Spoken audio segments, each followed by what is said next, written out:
Hello friends, आज हम start कर रहे हैं क्लास 9 का सेकंड चैप्टर पॉलिनोमियल्स।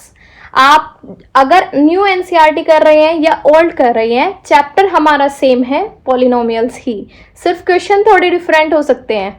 अगर आपके कंसेप्ट क्लियर हैं तो आप कैसे भी क्वेश्चंस कर सकते हैं। तो आओ चैप्टर्स को समझते हैं। सपोज करो, मानो तुम बाजार में गए हुए हो और तुमने 2 किलो आलू खरीदे। आलू का रेट दिया हुआ है 10 रुपए के 1 किलो, तो 2 किलो कितने के होंगे? 20 रुपए के। प्याज लिए हैं, 3 किलो प्याज लिए और प्याज का रेट है 15 रुपए पर किलो, तो 3 किलो कितने के होंगे? 45 रुपए के। 50 रुपए की तुमने हरी मिर्च ली, ठीक है, तो टोटल जो तुम्हारा बिल आएगा वो क्या आएगा? 20 + 45 + 50 ये आएगा। तो ऐसे ही अब हम यहां देखते हैं। यहां पे हमें एग्जैक्ट रेट, वो रेट नहीं बता रखा आलू और प्याज का। तो अगर हम 2 किलो आलू लेते हैं x रुपीज पर केजी के, तो ये कितने के होंगे? 2x के। मल्टीप्लाई करते हैं जो रेट है उससे क्वांटिटी को। 3 किलो हमने प्याज लिए y रुपीज पर केजी के, तो 3 किलो कितने के होंगे? 3y के।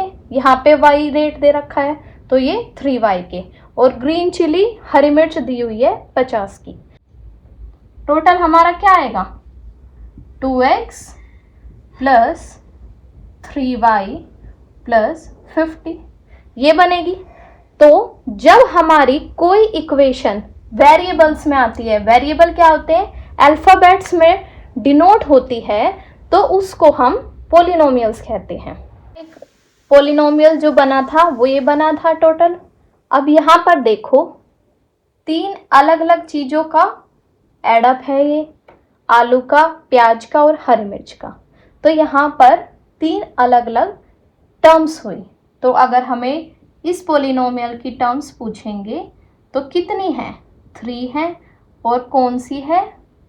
वे 3 कौन सी हैं terms? 2x, 3y and 50। Terms समझ आया? अब हम देखते हैं इस इक्वेशन में हमारे 2 वेरिएबल हुए।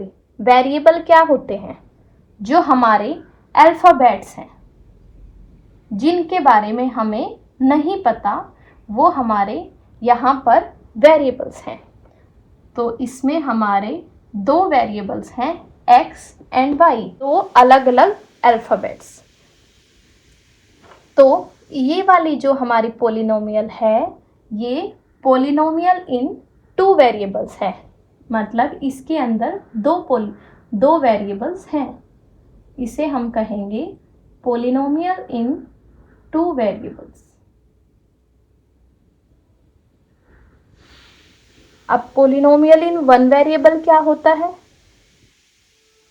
सपोज करो हमारी इक्वेशन है कुछ ऐसे, 2x² + 5x + 3।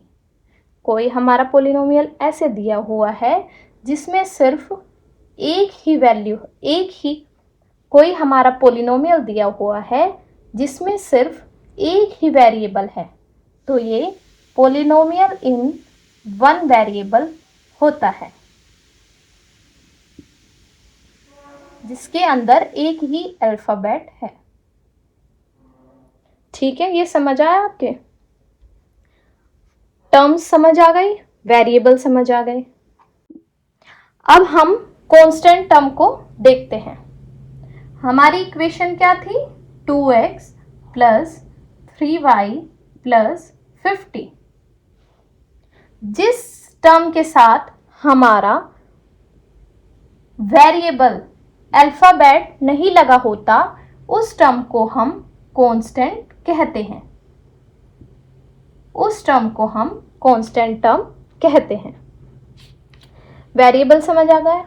वेरिएबल क्या होते हैं? जो हमारे अल्फ़ाबेट्स होते हैं, उनको हम वेरिएबल्स बोलते हैं। इस इक्वेशन में 2 वेरिएबल्स हैं। अब हमें क्वेश्चंस में पूछेंगे कोफिशिएंट। कोफिशिएंट क्या होता है? वेरिएबल के साथ जो नंबर लगता है उसको हम कोफिशिएंट बोलते हैं। x के साथ हमारा क्या है? 2, तो कोफिशिएंट ऑफ x क्या होगा हमारा? ये हमारा 2 होगा। y के साथ क्या है? 3, तो कोफिशिएंट ऑफ y हमारा 3 होगा और 50 हमारा कांस्टेंट टर्म होगी।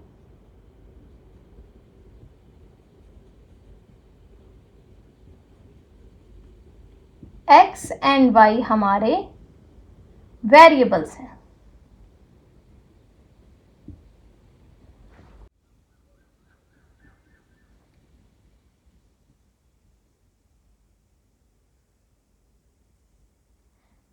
पहले ये बताओ यहाँ पर हमारे कितने वेरिएबल हैं? यहाँ पर हमारा सिर्फ एक वेरिएबल है x। अब हम देखते हैं डिग्री। डिग्री क्या होती है? जो वेरिएबल की सबसे ज्यादा वाली पावर होती है उसको हम डिग्री कहते हैं। यहाँ पर सबसे हाईएस्ट पावर क्या है? x की 3 की पावर तो 1 ही है, x की पावर 4 और यहाँ पे x की पावर 5, तो इस पोलिनोमियल की डिग्री 5 हुई। जो हमारी हाईएस्ट पावर होती है उसको हम डिग्री कहते हैं। क्या होती है ये? Highest power of polynomial.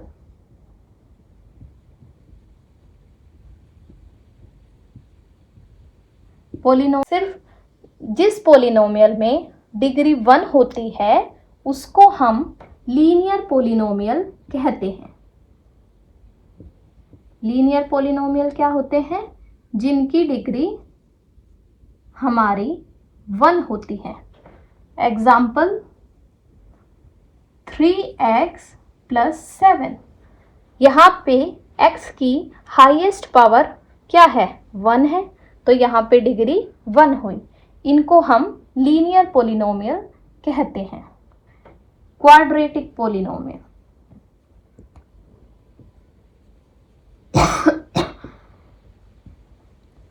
Quadratic polynomial क्या होते हैं? जिन पोलिनोमियल की डिग्री हमारी 2 होती है उनको क्वाड्रेटिक पोलिनोमियल कहते हैं। जैसे x² + 5x + 1।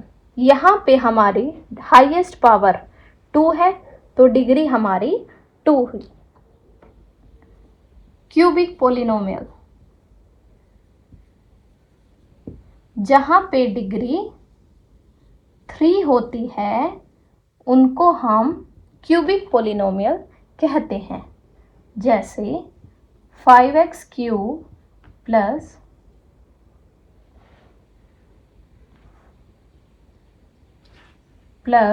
x² + 2x + 1। यहाँ पर हमारी डिग्री 3 हुई, तो ये हमारा क्यूबिक पोलिनोमियल होता है। Degree, variables, constant term, coefficient and terms के बारे में मैंने पढ़ा दिया है। अब मैं एक क्वेश्चन में सारा रिकैप करा रही हूँ। इस इक्वेशन में हमारी डिग्री क्या होगी? डिग्री क्या पढ़ी है हमने? हाईएस्ट पावर, तो हमारी डिग्री हुई 3। यहाँ पर कितने वेरिएबल्स हैं? वेरिएबल क्या थे हमारे? अल्फ़ाबेट। सिर्फ एक अल्फ़ाबेट यूज हुआ है x, तो यहाँ पे हमारे वेरिएबल्स कितने हुए? 1, और वो कौन सा है? x। कांस्टेंट टर्म कौन सी है? जिस टर्म के साथ हमारा वेरिएबल नहीं लगा होता उस टर्म को हम कांस्टेंट टर्म कहते हैं। कांस्टेंट टर्म क्या है हमारी? 2। अब हम पहले टर्म्स देखते हैं। यहाँ पर टर्म्स कितनी हैं? 1, 2, 3 और 4। यहाँ पर हमारी 4 टर्म्स हैं। अब हम कोफिशिएंट देखते हैं। सपोज हमें पूछा है कोफिशिएंट ऑफ x का स्क्वायर। x के स्क्वायर का कोफिशिएंट क्या है? x के स्क्वायर के साथ क्या लगा है? 5, तो ये हमारा कोफिशिएंट ऑफ x² हुआ। हमें पूछा है कोफिशिएंट ऑफ एक्स क्यूब का कोफिशिएंट क्या होगा, ये हमारा होगा 1 की मल्टीप्लाई एक्स क्यूब से करेंगे एक्स क्यूब आएगा, तो coefficient of x cube is 1। अगर हमें पूछें कोफिशिएंट ऑफ एक्स की पावर 0, तो आप क्या लिखोगे, तो ये होगा हमारा 2। कैसे, जो हमारा x की पावर 0 होता है उसको हम 1 कहते हैं। x की पावर 0 का मतलब 1 होता है। यहाँ पर अगर हम 2 को 1 से मल्टीप्लाई करें तो 2 आएगा, तो इसका मतलब है 2 के साथ हमारी जो x की पावर है मल्टीप्लाई में वो हमारी 0 है। तो अगर हमें कहीं भी कोफिशिएंट ऑफ x की पावर 0 कहेंगे तो हमें कांस्टेंट टर्म लिखनी है।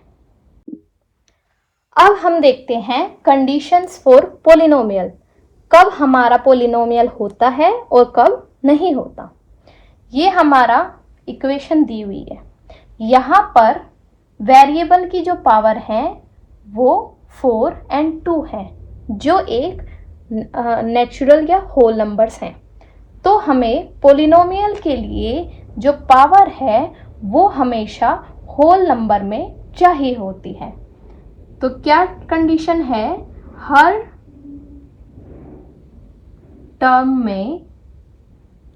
एक टर्म में वेरिएबल की जो पावर है, वेरिएबल की पावर क्या होनी चाहिए, होल नंबर होनी चाहिए। होल नंबर क्या होते हैं, 0, 1, 2, नेचुरल नंबर या फिर 0, ऐसे होल नंबर होने चाहिए। ये हमारी कंडीशन है पोलिनोमियल के लिए।